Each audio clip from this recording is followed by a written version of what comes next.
Bismillahirrahmanirrahim. Assalamualaikum warahmatullahi wabarakatuh. Waalaikumsalam warahmatullahi wabarakatuh.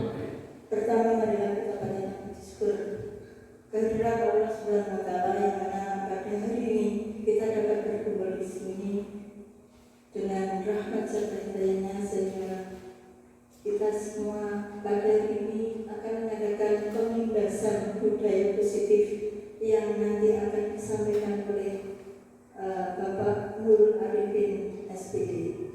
Sebelum acara kita mulai, kita mohon sedikit ulasan dari Bapak Kepala Sekolah untuk menyampaikan atau untuk membuka acara pemimbasan budaya positif pada pagi hari ini. Kepada Bapak Kepala Sekolah, Bapak Yasin, dipersilakan.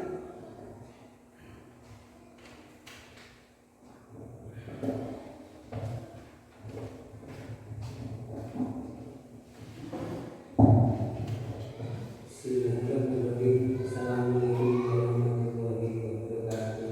Waalaikumsalam warahmatullahi wabarakatuh. Bapak Ibu guru yang saya hormati, terima kasih atas kehadirannya pada pagi hari ini.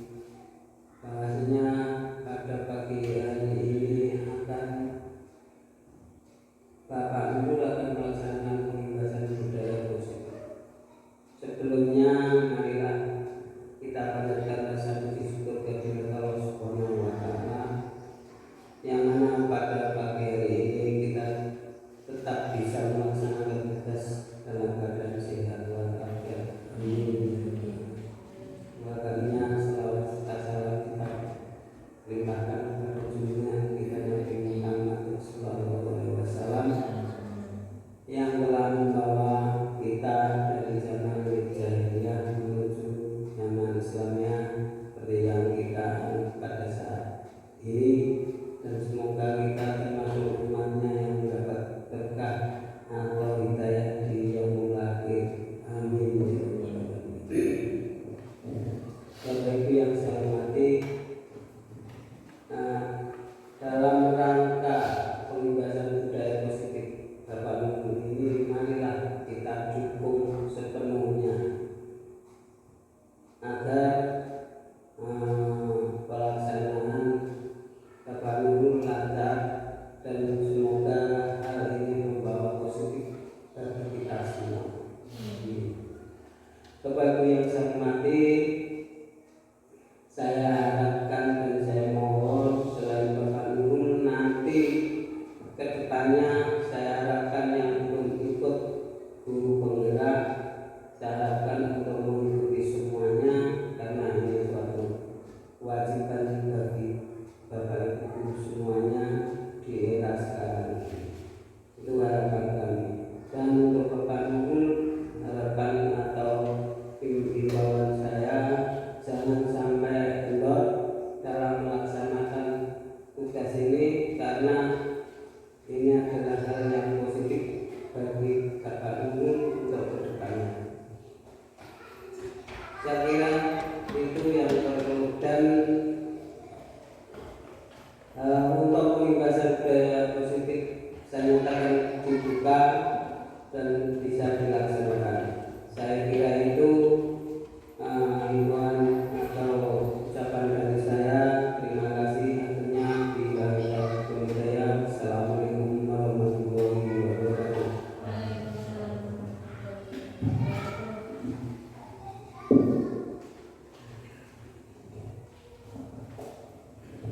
Terima kasih kami ucapkan kepada Bapak Yasin selaku Kepala Sekolah yang telah membuka acara pada pagi hari ini, yaitu pemimbasan budaya positif yang nanti akan disampaikan oleh Bapak Nurul Arifin SPD.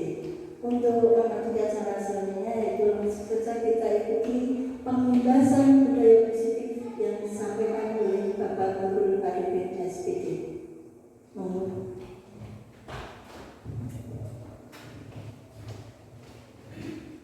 Bismillahirrahmanirrahim. Assalamualaikum warahmatullahi wabarakatuh. Waalaikumsalam warahmatullahi wabarakatuh.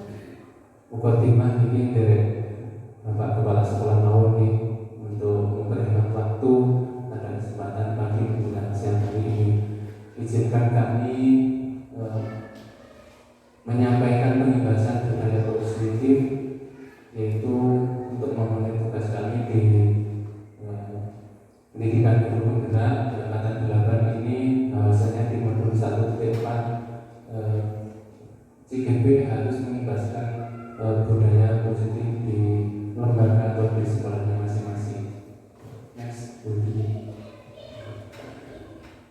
Marilah sebelum kita mulai, di sini ada beberapa pertanyaan pemantik. Apakah Bapak Ibu semuanya setuju dengan pernyataan ini? Nomor 1, hukuman dapat mendisiplinkan anak. Yang kedua, pemberian hukuman dengan hal positif seperti membaca atau membersihkan halaman sekolah dapat meningkatkan disiplin anak. Dan yang ketiga, memberi penghargaan dapat meningkatkan motivasi belajar anak. Next. Nah, marilah kita mulai dengan apa itu budaya positif atau ekosistem positif. Kita ambil contoh perbandingannya dengan hidup tumbuh-tumbuhan. Seorang petani yang menanam padi misalnya hanya dapat menuntun tumbuhnya padi. Ia juga harus dapat memperbaiki kondisi tanah, kondisi air, pupuk, memberi pembasmi ulat-ulat atau jamur, dan tanaman pengganggu lainnya sehingga padi dapat tumbuh dengan subur. Begitu juga kita sebagai seorang pendidik, Bapak Ibu, dalam melakukan proses pendidikan, kita harus mampu membimbing siswa atau murid kita sesuai dengan kodrat alam dan kodrat zaman, sehingga peserta didik bisa menjadi manusia merdeka sesuai dengan bakat dan minat yang dimiliki sebagai bekal masa depannya. Jadi diberikan peserta didik kita itu sudah dengan kodrat alam dan kodrat zamannya. Dan kodrat alam itu peserta didik kita sudah terlahir dengan masing-masing keunikannya, masing-masing bakat dan minatnya. Jadi tidak bisa disamakan antara peserta didik A dan peserta didik B. Sedangkan kita harus paham dengan kodrat zaman, yaitu kita harus bisa menyesuaikan dengan zamannya. Tentu pendidikan di era kita dulu sebagai murid pasti berbeda dengan pendidikan di zaman saat ini. Kita harus menyesuaikan dengan perkembangan zaman. Kita harus melakukan inovasi-inovasi dengan pendekatan-pendekatan, dengan teknik, dengan media yang muaranya nanti untuk peserta didik. Next book. Perubahan paradigma kegiatan kepala tangan. Jadi di sini ada A dan B. Dicontohkan panjenengan sedaya, dan B itu adalah teman panjenengan semuanya. Sobeklah secara kertas kecil, kemudian tulislah benda atau sesuatu yang sangat berharga untuk Anda. Letakkan di salah satu tangan Anda dan pegang benda atau sesuatu tersebut dengan sedaya. Buatlah kepala. Untuk yang B, teman Anda akan mencoba dengan sekuat tenaga dengan berbagai cara untuk meminta agar Anda memberikan benda tersebut. Apa yang terjadi? Apakah panjenengan semuanya bersikukuh dengan kepala tangan Anda atau memberikan genggaman kepala tangan Anda kepada teman-teman semuanya? Next book. Perubahan paradigma teori kontrol atau ilusi kontrol. Yang pertama, ilusi guru mengontrol murid. Yang kedua, ilusi bahwa kritik dan membuat orang merasa bersalah dapat menguatkan karakter. Yang ketiga, ilusi bahwa semua penguatan positif efektif dan bermanfaat. Selanjutnya, ilusi bahwa orang dewasa memiliki hak untuk memaksa.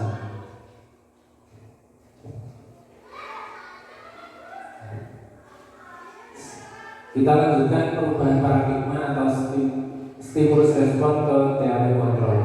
Bisakah kita mengontrol seseorang? Dalam teori ada teori kontrol dan stimulus respon. Di dalam stimulus respon, kita mencoba mengubah orang agar berpandangan sama dengan kita. Dalam teori kontrol, kita berusaha memahami pandangan orang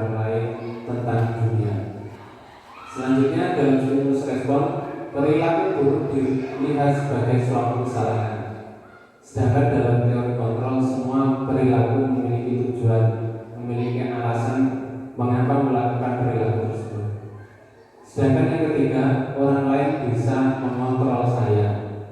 Dalam teori kontrol hanya Anda yang bisa mengontrol diri Anda. Dalam stimulus respon, saya bisa mengontrol orang lain. Di dalam teori kontrol, Anda tidak bisa mengontrol orang lain. Selanjutnya, pemaksaan ada pada saat rujukan gagal. Sedangkan dalam teori kontrol, kolaborasi dan konsensus menciptakan keyakinan baru. Dalam stimulus respon, model berpikir menang atau kalah. Dalam teori kontrol, model berpikirnya yaitu menang dan menang. Next. Di sini teori kontrol atau teori pilihan ada beberapa macam. Yang pertama, Anda bisa mengontrol orang lain, Anda hanya bisa mengontrol diri sendiri. Selanjutnya, semua perilaku memiliki tujuan. Dalam teori motivasi, 1 untuk menghindari hukuman, 2 untuk mendapatkan imbalan, 3 untuk menghargai diri sendiri, yang keempat yaitu nilai-nilai kebajikan universal dan nanti akan diturunkan menjadi keyakinan kelas. Sedangkan win-win solution tadi semuanya menang, yaitu kolaborasi konsensus menciptakan pilihan baru, yaitu 5 posisi kontrol nanti akan diturunkan menjadi segitiga restitusi. Sedangkan dalam realitas atau kebutuhan kita berbeda, kita berusaha memahami pandangan orang lain tentang dunia. Setiap orang memiliki gambaran yang berbeda.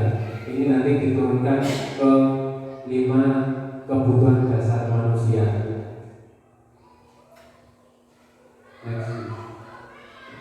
Apakah makna disiplin? Disiplina berasal dari bahasa Latin yaitu disiplina yang artinya belajar. Maka asal dari kata ini berkonotasi dengan disiplin diri dari murid-murid Sokrates dan Plato. Disiplin diri membuat orang dari potensinya menuju sebuah tujuan apa yang dia hargai. Selanjutnya, namun dalam budaya kita, makna kata disiplin telah berubah menjadi sesuatu yang harus dilakukan seseorang pada orang lain untuk mendapatkan kepatuhan. Jadi pemaknaan kita sudah berbeda dari apa yang sebenarnya. Kecenderungan umum adalah menghubungkan kata disiplin dengan ketidaknyamanan, bukan dengan apa yang kita hargai atau pencapaian suatu tujuan mulia atau nilai kebajikan.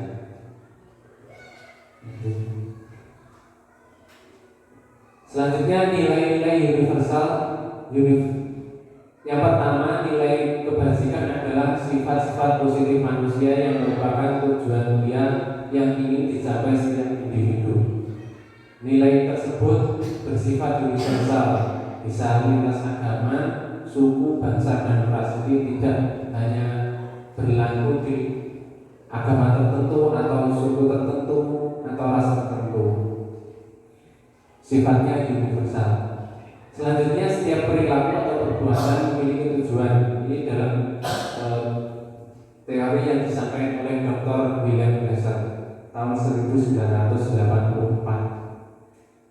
Selanjutnya, dengan mengaitkan nilai kebajikan yang diyakini seorang, maka motivasi intrinsiknya akan terbangun sehingga menggerakkan motivasi dari dalam untuk dapat mencapai tujuan yang diinginkan. Ini teori yang disampaikan oleh Janet Rosen tahun 1998. Nilai-nilai kebajikan yang ingin dicapai oleh setiap anak Indonesia dikenal dengan profil pelajar Pancasila. Dalam profil pelajar Pancasila itu ada yang pertama itu beriman, bertakwa kepada Tuhan Yang Maha Esa, dan berakhlak mulia. Selanjutnya, mandiri, bernalar kritis, berkebinekaan global, bergotong royong, dan kreatif. Selanjutnya teori motivasi perilaku manusia. Yang pertama, untuk menghindari ketidaknyamanan atau hukuman.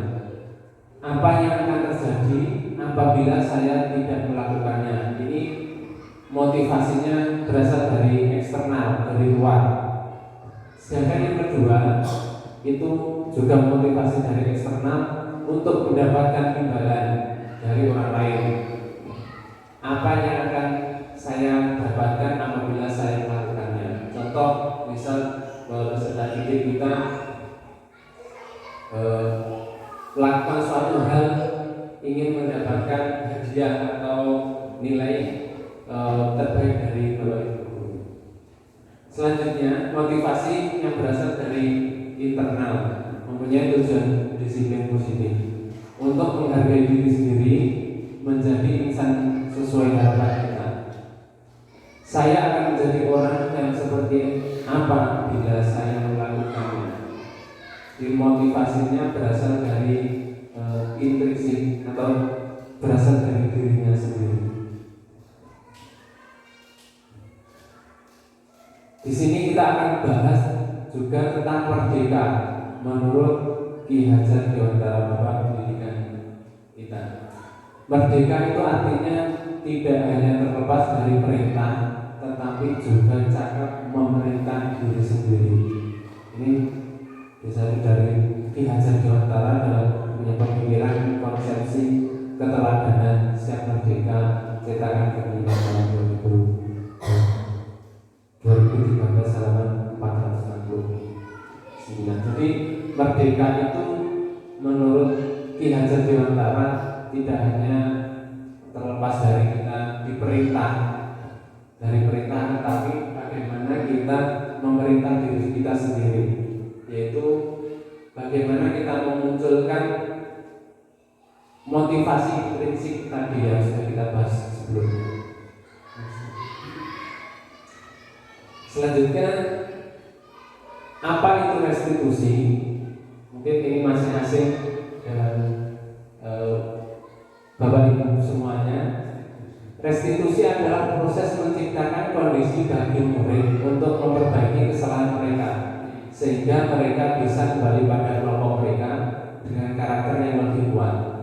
Restitusi juga merupakan proses kolaboratif yang mengajarkan murid untuk mencari solusi untuk masalah mereka dan membantu murid berpikir tentang apa yang mereka ingin menjadi dalam itu tujuan kuliah mereka dan bagaimana mereka harus memperlakukan orang lain. Contohnya, misal ada peserta didik kita atau murid kita yang lupa tidak memakai seragam lengkap. Tentunya kalau dalam teori hukuman ada teori hukuman bagaimana yang nanti puncaknya kita menjadi manajer dan menerapkan restitusi ini tentunya berbeda. Dalam restitusi anak berkolaborasi dengan guru mencari solusi dari permasalahan mereka. Tentunya kita tanya dulu apa alasan mereka melakukan suatu hal itu, pasti mereka punya alasan. Terus kita bersama-sama dengan murid mencari solusi dari permasalahan mereka. Nanti yang akhirnya akan memunculkan atau membuahkan sebuah solusi. Lanjut. 9 ciri-ciri restitusi. Yang pertama, bukan untuk menebus kesalahan, namun untuk belajar dari kesalahan. Yang kedua, untuk memperbaiki hubungan. Yang ketiga, tawaran. Jadi bukan paksaan. Kalau hukuman kan paksaan, nanti tidak pakai seragam lengkap dihukum apa seperti itu. Selanjutnya, restitusi menuntut untuk melihat ke dalam diri. Jadi seperti yang sudah dijelaskan tadi, motivasinya apa melakukan hal itu dan seterusnya. Selanjutnya, restitusi mencari kebutuhan dasar yang mendasari tindakan. Jadi ada beberapa kebutuhan dasar manusia. Apa yang menjadi mendasari dari tindakan yang peserta didik kita lakukan. Selanjutnya, restitusi diri itu adalah cara yang paling baik.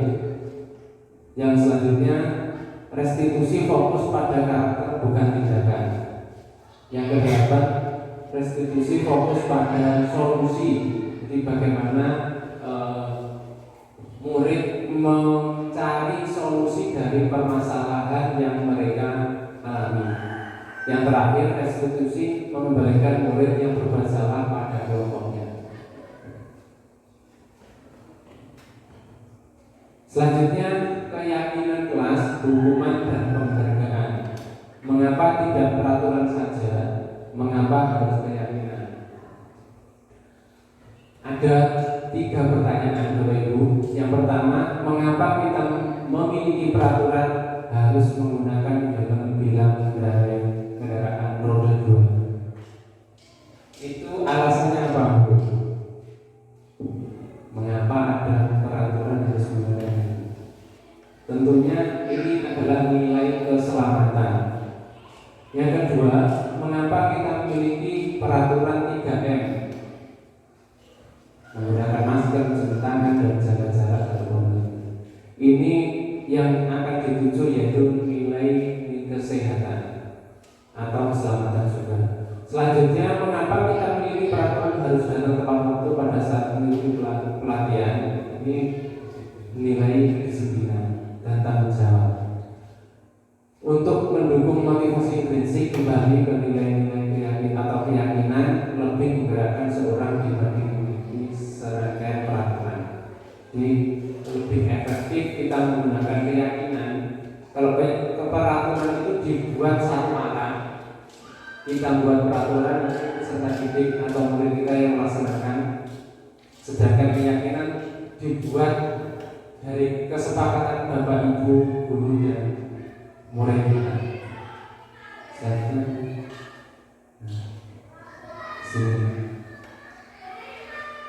Ada 4. Yang pertama, peraturan kelas. Peraturan kelas itu lingkupnya paling kecil, dulu.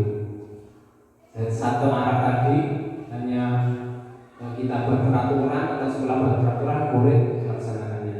Sedangkan keyakinan itu lebih luas lagi. Keyakinan kelas dibuat kita sebagai guru dan murid secara bersama-sama.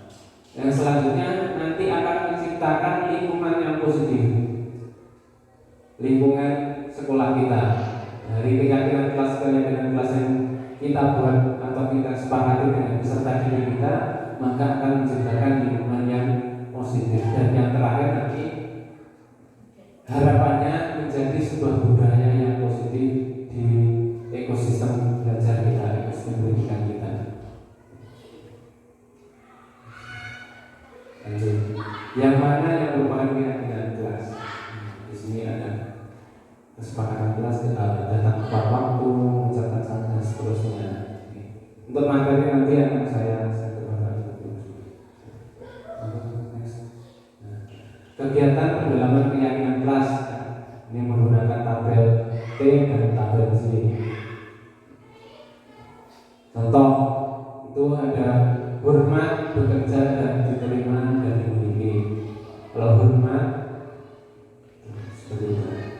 Ada yang terdengar, terlihat dan berperilaku. Next, Bu. Dari nilai hormat tadi yang terdengar, contohnya satu orang berbicara, yuk saya bantu. Ini sudah mengerti. Kita bisa selesaikan ini bersama-sama. Contohnya itu yang bisa kita dengar dari ucapan-ucapan. Terima itu lain ya. Boleh saya pinjam? Terus nanti akan segera saya kembalikan. Itu contoh-contoh kalimat-kalimat yang bisa kita gunakan dari nilai hormat. Yang bisa kita lihat atau yang terlihat yaitu berempati terhadap perasaan orang lain, serta kita ini temannya dengan rekan sejawatnya dengan Bapak Ibu dan sebagainya. memegang barang milik orang lain hanya dengan izinnya. Selanjutnya mendengarkan dengan sesama, senantiasa berbuat baik dan berbagi, dan masih banyak yang lain yang bisa kita lihat dari nilai Tuhan. Yang dari perilaku yaitu tersenyum ramah, memberikan salam, kebiasaan 5S, senyum, salam, sapa, sopan dan santun, terus memberikan ruang bekerja, postur yang tenang dan sebagainya. Jadi ada rumah yang bekerja, sampai saja. Lanjut. Nah, di sini ada peraturan dan keyakinan. Perbedaannya di mana? Kalau peraturan selalu kembalikan buku ke tempatnya, keyakinan kelas, tanggung jawab. Jadi tanggung jawab itu sudah meliputi kita sih, dan masih banyak lagi dari sikap-sikap tanggung jawab yang bisa dilakukan. Contoh peraturan lagi, dilarang mengganggu orang lain. Keyakinan kelas yang bisa kita buat yaitu menghormati orang lain dan diri sendiri. Peraturan kelas selanjutnya, hadir di sekolah 15 menit sebelum belajar dimulai. Menghormati. Keyakinan kelasnya yang bisa kita buat menghormati orang lain, komitmen pada tujuan atau berkomitmen. Dalam peraturan dilarang melakukan kekerasan. Nilai dalam keyakinan kelas yaitu keselamatan, menghormati orang lain. Dalam peraturan dilarang menggunakan narkoba. Keyakinan kelasnya apa? Kesehatan, nilai kesehatan yang akan dituju. Dalam peraturan bergantian atau menunggu giliran. Dalam keyakinan kelas tadi sudah menghormati orang lain yang sudah mengerti. Dan nilai kesabaran juga. Sedangkan menggunakan masker itu nilai kesehatan dan keselamatan dan seterusnya.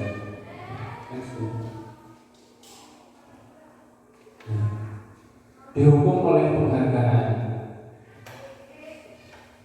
Pengaruhnya jangka pendek dan jangka panjang, yaitu penghargaan merusak hubungan.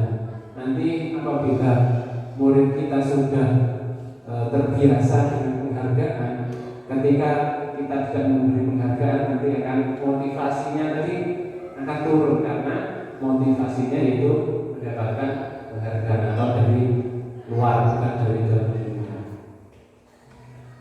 Selanjutnya penghargaan itu menghukum, menurunkan kualitas dengan ketergantungan dari mereka mengingat penghargaan maka akan menurunkan kualitas. Penghargaan juga mengurangi ketepatan atau akan mematikan kreativitas. Selanjutnya penghargaan itu tidak efektif. Penghargaan mengurangi motivasi intrinsik atau motivasi dari dalam diri, karena penghargaan itu motivasi dari ekstrinsik, dari luar.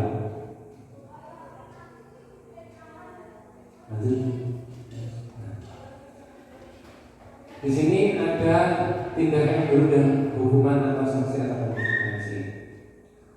Mencatat 100 kali di dalam buku kalimat saya tidak akan terlambat lagi karena terlambat ke sekolah. Ini adalah contoh-contoh hukuman.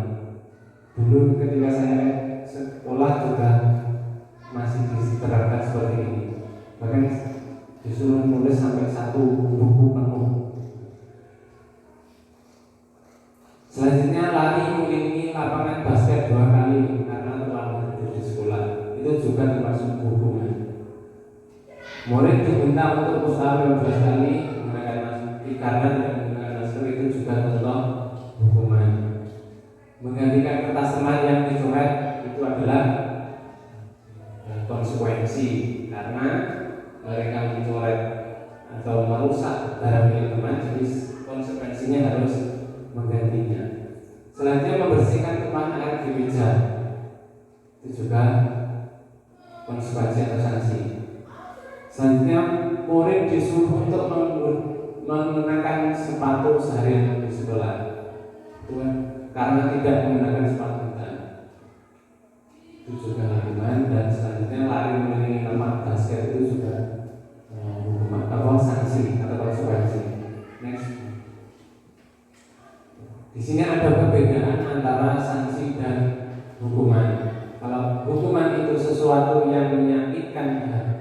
harus terjadi. Kalau sanksi atau konsekuensi itu sesuatu yang harus terjadi. Hukuman membuat anak sakit baik fisik maupun hati untuk jangka waktu lama, sedangkan konsekuensi membuat anak merasa tidak nyaman dalam jangka waktu pendek. Hukuman itu anak membenci kedisiplinan, sedangkan dalam sanksi anak menghargai disiplin. Hukuman itu paksaan, sedangkan sanksi atau konsekuensi itu adalah stimulus tanggapan. Hukuman mendorong anak menyakiti diri sendiri, sedangkan konsekuensi mendorong anak mudah menyesuaikan diri. Konsep diri yang buruk dalam hukuman, sedangkan dalam konsekuensi konsep diri yang baik.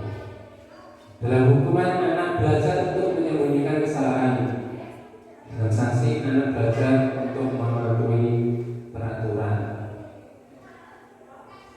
Dalam hukuman ada rasa marah, rasa bersalah, dipermalukan, merasa tidak dihargai. Dalam sanksi kehilangan hak, dibuat tidak nyaman, diasingkan untuk sementara atau tempoh. Lanjut.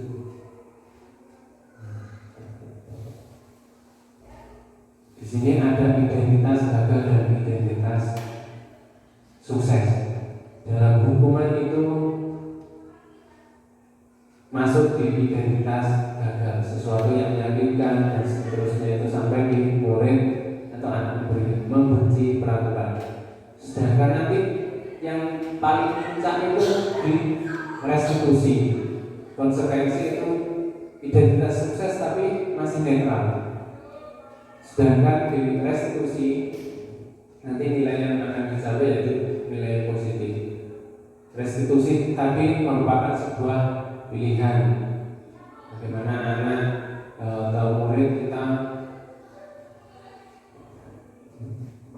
mencari pilihan solusi dari kesalahan yang mereka berbuat, terus menguatkan murid dalam waktu panjang, terus korban mendapatkan ganti, murid atau anak mendapatkan penguatan, masalah terpecahkan, murid belajar bertanggung jawab, fokus pada penyelesaian masalah dalam jangka waktu panjang, sampai di yang terakhir murid atau anak menghormati diri sendiri dan orang lain. Next. Ini adalah kebutuhan dasar manusia. Ada 5 kebutuhan dasar. Yang pertama cinta kasih atau rasa memiliki dan dimiliki. Yang kedua nilai atau kebutuhan dasar yaitu penguasaan. Yang ketiga bertahan hidup. Yang keempat kesenangan. Yang keempat kebebasan. Jadi setiap tindakan yang dilakukan itu pastinya ada nilai kebutuhan dasar ini yang melandasinya. Contohnya misal anak kita di kelas tidur. Alasannya apa kok tidur? Ketika diajar, misalnya menilai kebebasan yang ingin dia ingin bebas di mana saja, misalnya itu. Next. Ada 5 posisi kontrol. Yang pertama itu yang paling bawah itu adalah penghukum. Yang kedua di atasnya yaitu membuat orang merasa bersalah. Itu contoh-contoh kalimatnya ada di situ. Yang ketiga sebagai teman. Selanjutnya itu sebagai penonton, dan yang paling akhir atau puncaknya yaitu kontrol diri sebagai manajer. Harapannya kita sebagai pendidik, sebagai guru harus belajar untuk menjadi manajer. Tapi harus tidak mudah untuk menjadi manajer. Tentunya kita harus belajar menjadi teman, memantau, nanti yang puncaknya nanti diharapkan jadi manajer. Manajer bagi siapa? Bagi diri kita sendiri dan bagi orang kita.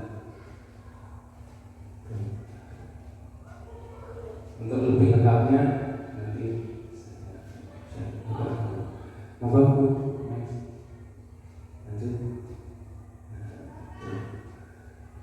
Ada pernyataan yang pertama, saya kecewa dengan kamu. Siapa yang mengatakan pembuat barang bersalah? Itu apabila kita contoh pernyataan atau kalimat apabila kita sebagai pembuat orang merasa bersalah. Saya kecewa sekali dengan kamu. Contohnya itu.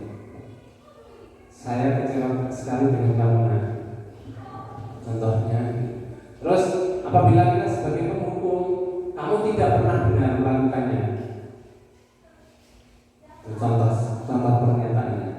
Kalau kita sebagai teman, ayolah lakukan demi Bapak dan Ibu. Apabila kita sebagai pemantau, contoh pernyataannya, apakah kamu mendapatkan stiker bintang hari ini? Itu kita sebagai pemantau. Sedangkan puncaknya kita sebagai manajer, bagaimana kamu bisa menyelesaikan masalah ini? Jadi kalau sebagai manajer itu hal yang paling ideal yang bisa kita lakukan. Selanjutnya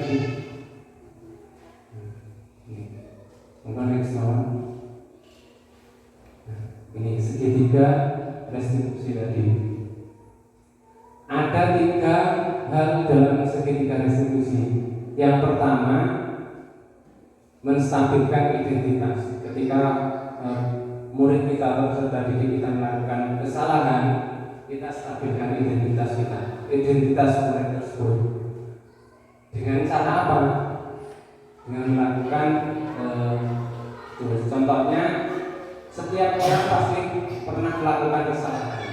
Itu pernyataan atau kalimat yang bisa kita sampaikan ke murid. Kamu bukan satu-satunya yang pernah melakukan ini. Nah, selanjutnya, validasi tindakan yang salah. Contoh pernyataannya, kamu tentu punya alasan mengapa melakukan hal ini. Terus adakah cara yang lebih efektif untuk mendapatkan apa yang kamu butuhkan? Contoh kayak tadi, ketika anak tidur atau bermalas-malasan di kelas, itu pastinya juga ada alasan mereka itu. Dan tahap yang terakhir yaitu yang menanyakan keyakinan. Contohnya nilai-nilai apa yang telah kita sepakati. Jadi ketika kita sudah membuat kesepakatan atau keyakinan kelas tentunya, nanti bisa kita tanyakan ketika anak melanggar kesepakatan itu. Jadi kita sudah punya dasar. Terus kamu ingin menjadi orang yang seperti apa? Contoh-contoh pernyataannya. Next book.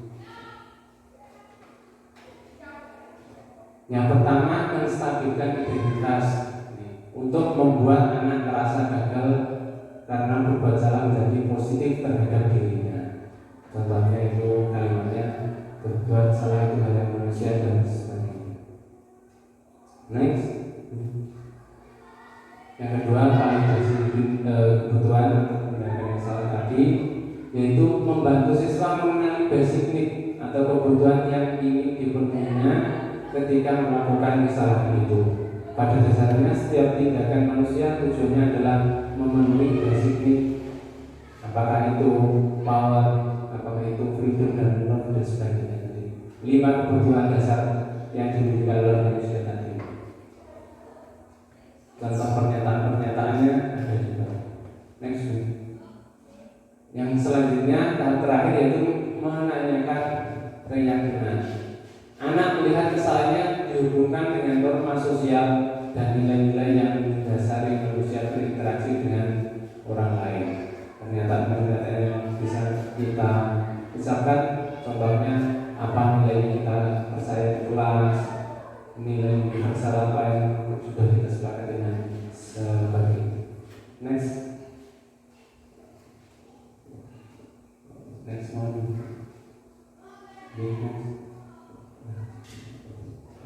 Ada 6 panduan menyusun keyakinan kelas. Yang pertama, tanya pendapat murid. Karena peraturan kelas kan dibuat searah. Sedangkan keyakinan kelas itu adalah kesepakatan kita dengan murid atau peserta didik. Yang kedua, tanyakan ide dari murid untuk mencapai kelas impiannya. Misalnya kamu ingin kelas kita bagaimana, terus agar kamu di sini bagaimana, belajarmu nyaman di kelas bagaimana. Terus tentunya murid mempunyai ide yang akan disampaikan. Selanjutnya ubah ide menjadi sebuah keyakinan kelas, terus ditanda bersama keyakinan kelas tersebut untuk menandakan bahwa semuanya sudah menyepakati. Selanjutnya lihat bersama poster kontrak kesepakatan, bisa kita tempel di kelas masing-masing. Di keyakinan kelas kita ini, misalnya contoh keyakinan kelasnya banyak sekali nilai-nilai keyakinan kelas. Contohnya ketika belajar harus tenang. Jadi nilainya yang akan dicapai yaitu menghormati orang lain. Terus pakai seragam lengkap, itu nilai disiplin dan sebagainya. Next yang saya lakukan kemarin. Next contoh keyakinan kelas 4 kemarin, bertakwa kepada Tuhan yang Maha Esa. Nilai-nilai yang tercakup dalam hal itu banyak sekali. Contohnya berdoa sebelum dan sesudah pembelajaran, terus pembiasaan infak itu juga masuk itu, terus pembiasaan sholat duha dan sholat zuhur dan seterusnya. Selanjutnya bertanggung jawab dengan terhadap segala hal. Itu bisa mencakup misal menyelesaikan tugas dengan penuh tanggung jawab, tepat waktu, diberikan tugas juga dikerjakan, contohnya itu. Dan masih banyak hal lain. Memiliki sifat rasa percaya diri, bisa anak tumbuh dengan rasa percaya diri. Terus menjaga fasilitas yang ada di sekolah dengan baik. Misalnya kalau di peraturan tidak mencoret-coret tembok, mencoret-coret meja dan kursi dan sebagainya. Itu sudah termuat dalam itu menjaga fasilitas sekolah dengan baik. Selanjutnya saling peduli dengan semua teman. Itu bisa saling menghormati, menghargai, tidak membuli temannya dan sebagainya. Menghormati diri sendiri dan orang lain, dan selanjutnya berkomitmen dengan tugas yang ada. Itu contoh-contoh keyakinan kelas yang sudah kami bahas. Tentunya masih banyak nilai-nilai keyakinan kelas yang bisa dibuat antara Bapak Ibu guru dengan murid-murid di kelas Bapak Ibu. Next. Thank you. Terima kasih. Salam guru bergerak, bergerak dan bergerak. Mudah-mudahan sedikit materi yang bisa kami sampaikan tadi bisa merubah paradigma kita, mindset kita tentang dunia pendidikan, bahwa kita harus menyesuaikan dengan kodrat alam dan kodrat zaman tadi. Kita sebagai pendidik harus menyesuaikan itu, bisa memahami anak bahwa anak itu terlahir dengan bakat, dengan potensinya masing-masing. Tidak bisa kita samaratakan. Ada anak yang tidak pandai sama sekali matematikanya sangat rendah, akan tapi ada nilai plusnya, bisa nyanyi, terus bisa olahraganya bagus. Pasti masing-masing manusia diciptakan dengan keunikannya sendiri-sendiri. Tidak sama antara A dan B. Jadi kita harus memahami itu. Mungkin ada pertanyaan dari Bapak Ibu guru semuanya. Pak Kepala Sekolah monggo.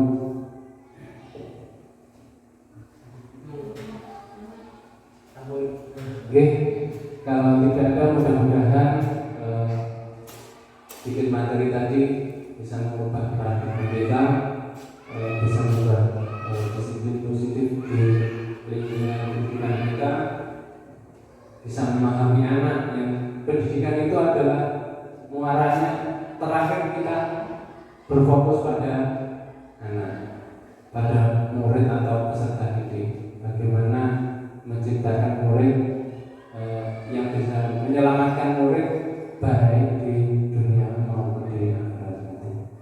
Sekian, ada kurang lebihnya kami mohon maaf. Assalamualaikum warahmatullahi wabarakatuh.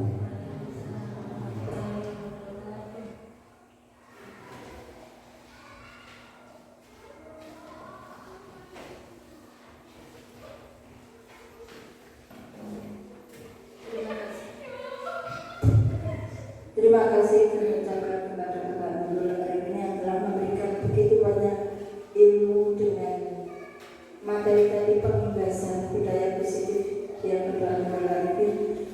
Dari pengimbasan budaya positif tadi dapat kita ambil kesimpulan bahwasanya paradigma baru telah kita peroleh yang tadinya mungkin dulu adanya peraturan ya Pak. Kita harus taat pada peraturan yang ada.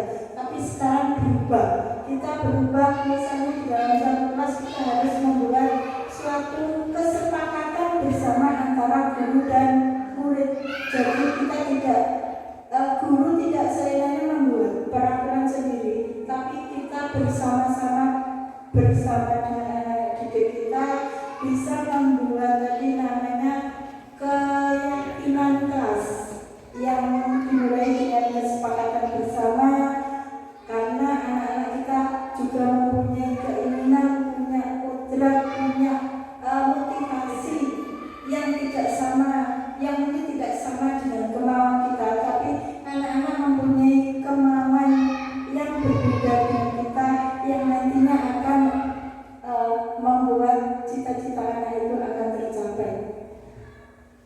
Jadi selama ini yang kita terapkan mungkin bukannya salah ya Pak, karena memang kita dulu pahamnya atau apa ya materinya dulunya peraturan, tapi sekarang kesepakatan atau keyakinan bersama di dalam kelas. Mungkin itu yang bisa kami simpulkan. Terima kasih untuk Bapak Ibu guru yang sudah mengikuti acara pada pagi hari ini, kepada Bapak Kepala Sekolah yang juga telah memberikan arahan dan memberikan masukan sehingga pada